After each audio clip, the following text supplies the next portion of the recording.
Okay, guys, welcome back. This is lesson 7b. This is all about inverses and determinants, hence this example that has both inverses and determinants. I spoke about inverses a little bit in the last video, and I kind of mentioned how we can use inverses to divide our matrices to help us solve problems. And we're going to look a bit about how to find those inverses, or at least remind us how to find those inverses. I'm going to do one question here. We're just going to do part C to kind of demonstrate why this is a useful skill, or an essential skill, I guess I should say, for using or doing any kind of matrix algebra. So the question says matrix A is equal to 3, 2, 1, 6. It's a 2 by 2 matrix. Find X if AX is equal to 5, 6, 7, 2. So let's just write out our question. I have AX is equal to 5, 6, 7, 2. Now, what this question is asking me to do is to find X. In other words, make X the subject. This is a normal algebra manipulation question. We would simply just divide both sides by A, and I'd get my solution. However, it doesn't quite work that way when it comes to manipulating these kind of matrix algebra questions. So like I said, division is multiplying by the inverse. So instead of just dividing by A, we're going to multiply by A to the minus 1. Now, one of the things I didn't talk about in the last video, if I have A to the minus 1 times A, I get what we call the identity matrix I, which is simply just a matrix that looks like 1, 0, 0, 1. If I multiply anything by 1, 0, 0, 1, it stays exactly the same. It can kind of be thought of as simply just the number 1 for normal algebraic use. So if I use a normal algebra question, if this was, let's say it was 2x is equal to 3. If I divide both sides by 2, these simplify out and give the number 1.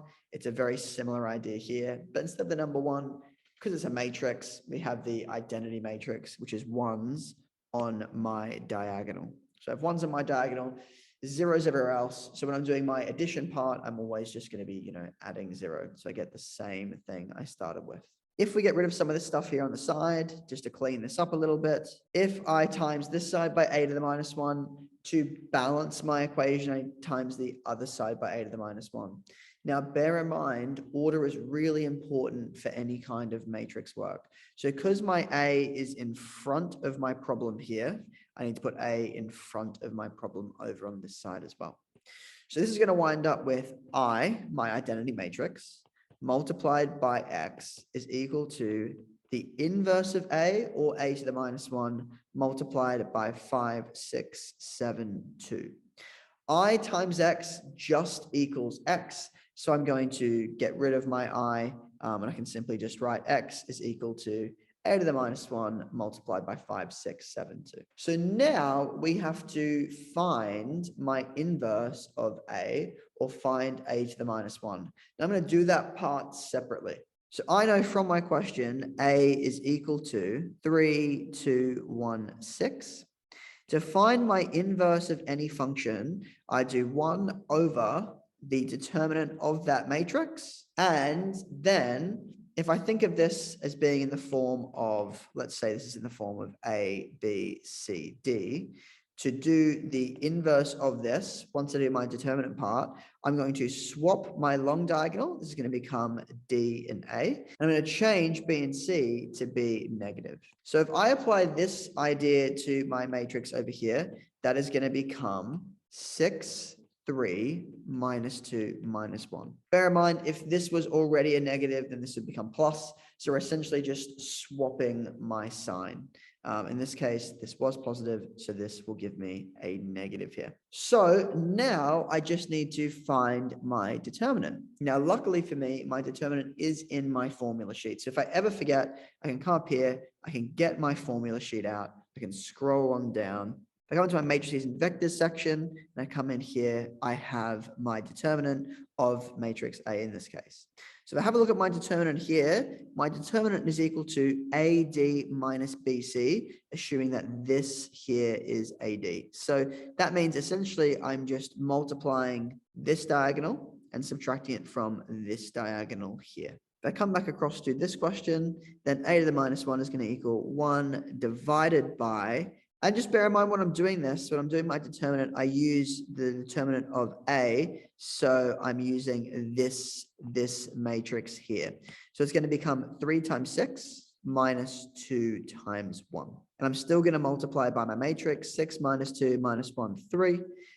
3 times 6 is 18. 18 minus 2 is going to be 16. So I have 1 over 16 outside of 6 minus 2 minus 1 and 3. So now I'm going to put this part here back in for a to the minus 1 over here. So that's going to give x is equal to 1 over 16, 6, 3, minus 2, minus 1, 5, 6, 7, 2.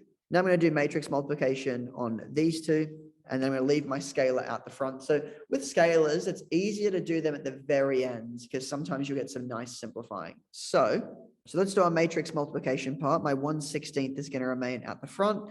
This is going to become 6 times 5 plus minus 2 times 7. My second entry is going to be 6 times 6. That's going to be minus 2 times positive 2. So that's going to become 6 times 6 plus minus 2 times 2. Doing my final row and column, it's minus 1 times 5 plus 3 times 7 and minus 1 times 6 plus 3 times 2. If I tidy all of that up, 1/16 is equal to, I'm going to get 30 minus 14, which is 16. I'm going to get 32. I'm going to get 16. And I'm going to get, well, minus 6 plus 6 is going to give me 0. So I mentioned sometimes we get some nice simplifying. That's going to be true in this case. If I times through by a 16th, that's simply going to give 1, 2, 1, 0 as my result.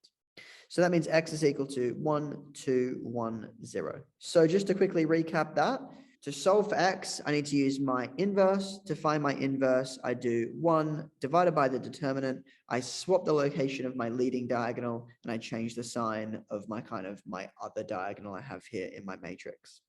For finding the inverse of 3 by 3s, so far we've only been able to do it with technology. We'll kind of look at examples like that further down the line. But for now, we just want to recap and remember how to do all our skills with 2 by 2 matrices. Again, once I found my inverse A, I put that back into my equation, do my normal matrix multiplication, and then bring my scalar through at the very end.